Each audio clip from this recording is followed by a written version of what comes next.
মুক্তিহাতে এখন যা রোড, যে কোনো টু হুইল ড্রাইভ 4 চাকা নিয়ে চলে আসতে পারো, বাইক নিয়ে তো আসতে পারোই, কোনো চাপই নেই। নেপালে এত ভালো ভালো কিছু অফ রোড মোটর সাইকেল দেখলাম না, টায়ার গুলো থেকে শুরু করে ছোটখাটো শোরুমের সব টাইপ আছে।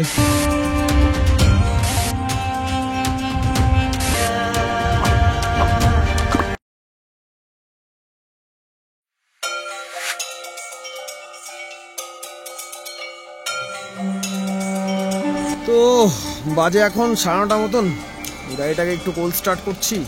আর আমরা কালকে রাতে যখন বলেছিলাম হোটেল নির্বাণাতে ছিলাম, এখানে মুক্তিনাথেই 5 কিলোমিটার দূরে।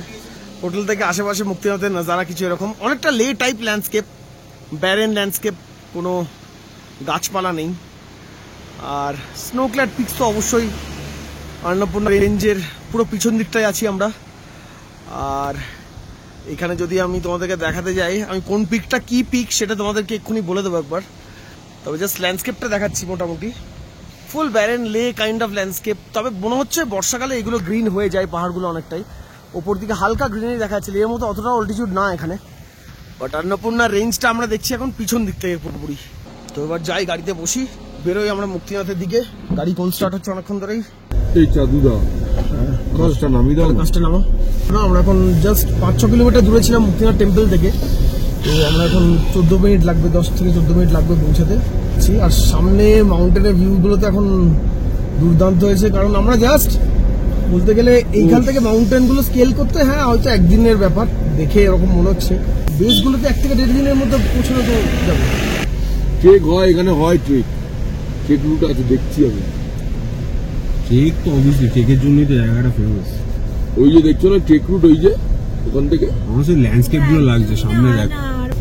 তো এখানে এক্ষুনি চলতে চলতে দেখলাম একটা জায়গা আছে, পাশে লেখা আছে গুরু রিনপোচে ফুটপ্রিন্ট। এবার আমি জানি না রিনপোচেটা টাইটেল কিনা, কারণ অরুণাচলের সাইডেও গুরু রিনপোচের একটা দুর্দান্ত ওয়াটারফল কেভ টাইপ দারুণ স্ট্রাকচার ছিল।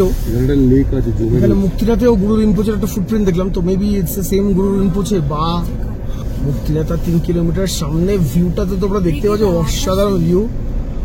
রাস্তা কিন্তু মুক্তিনাথ শুরু হওয়ার প্রায় 20-25 কিলোমিটার আগে থেকে 20-25 কিলোমিটার আগে থেকে বিন্দাস ভালো হয়ে যায়। আর মুক্তিনাথে এখন যা রোড, যে কোনো টু হুইল ড্রাইভ 4 চাকা নিয়ে চলে আসতে পারো, বাইক নিয়ে তো আসতে পারোই, কোনো চাপই নেই, বিন্দাস আসতে পারো। চলো মুক্তিনাথ টেম্পল গিয়ে আরো আপডেট করছি।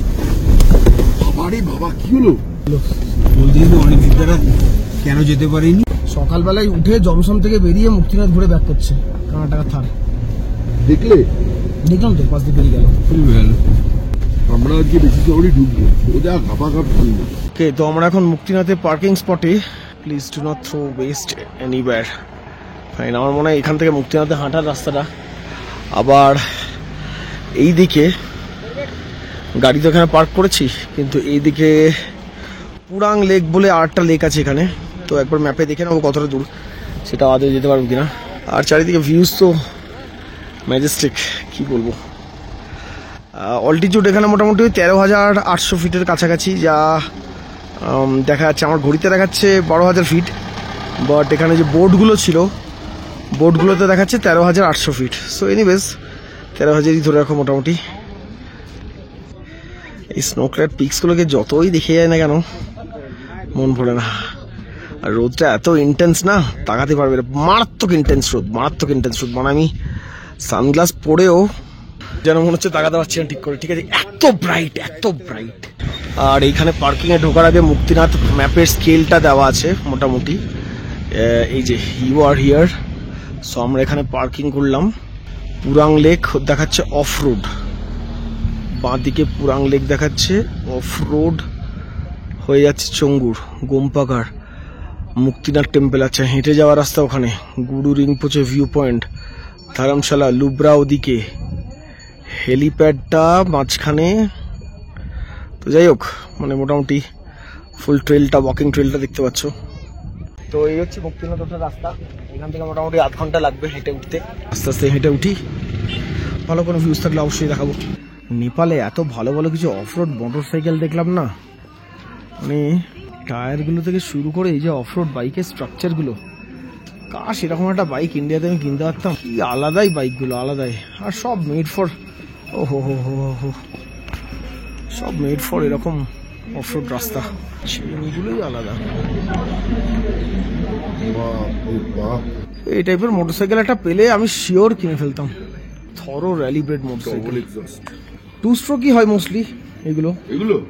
হ্যাঁ, তো যার জন্য হয়তো ইন্ডিয়াতে 4 স্ট্রোক না, সব 2 স্ট্রোক হয় বলে ইন্ডিয়াতে এগুলো ব্যান্ড না। 2 স্ট্রোক BS6 এর জন্য 2 স্ট্রোক হয় বলে ইন্ডিয়াতে ব্যান্ড। হ্যাঁ, মানে প্রাইভেট এরিয়াতে চালানো যাবে, রোড লিগ্যাল করা যাবে না। তো এখানে ওরা রীতিমতো উইভিং করে মাফলার গুলো বিক্রি করছে, যাই মনে হচ্ছে দেখে। ছোটখাটো শোরুমের সব টাইপ আছে, চামড় থেকে চামড় পাওয়া যাচ্ছে।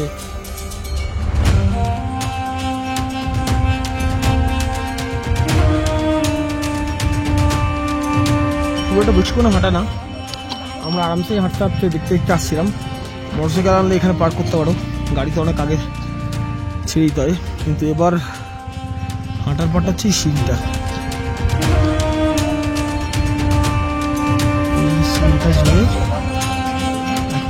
ওটা বেশি শেষ ছিল না, আধ ঘন্টা মাত্র। ফেরার পথে ইয়াক সিজলার, ইয়াক স্টেক, অনেক কিছু দেখলাম, ছাড়া যাবে না। বাস লাঞ্চ করে চুপি অলরেডি মুখে পড়েছি। 100 টাকা কতগুলো চুপি, আর চুপিটা হালকা হালকা এনার্জি দিতে থাকে, গালের সাইডে থাকে। চলো মুক্তিনাথ পৌঁছে গেছি, এবার আস্তে আস্তে ট্রেক করে সিঁড়ি কটা ভালো।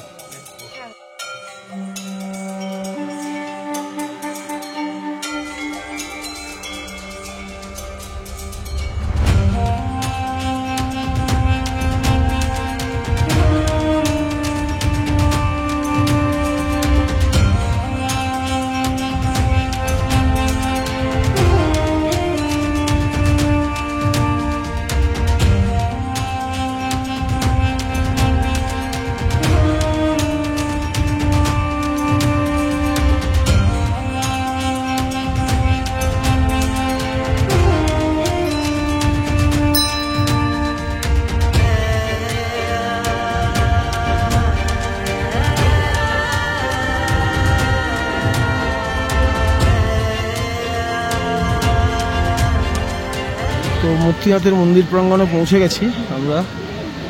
আর এই যে দেখছো নারায়ণ মন্দির, এটা এখানে। আর এর সামনে যে এই দুটো হচ্ছে হোলি পন্ড, যেখানে ডিপ নাই সবাই, অনেকে এসে স্নান করে এখানে।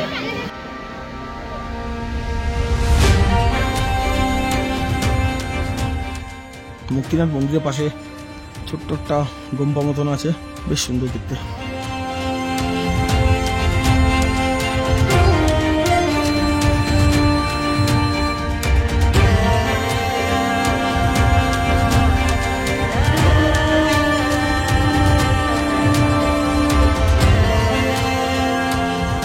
দেখতে পাচ্ছ আমাদের Instagram reel experts Ratnadeep Saha.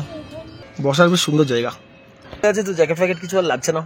পিছনে ভিউটা দেখো আমার, যেদিকেই দেখবে সেরা টপ ক্লাস ভিউ। ওই যে রিলের মিউজিক একটা শুনতে পাচ্ছ তো, कॉपीराइट से हम डरते नहीं है, ऐड तो वैसे भी मेरा वीडियो में नहीं आएगा। और এদিকে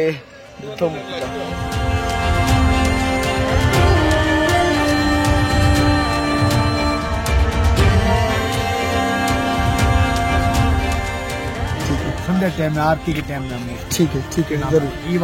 हाँ, तो ये मुक्तिनाथ की तरफ से और ये विष्णुदास बाबा की तरफ से आशीर्वाद है, दुआएं है, जो इच्छा है मन में तो भगवान पूरा करते हैं।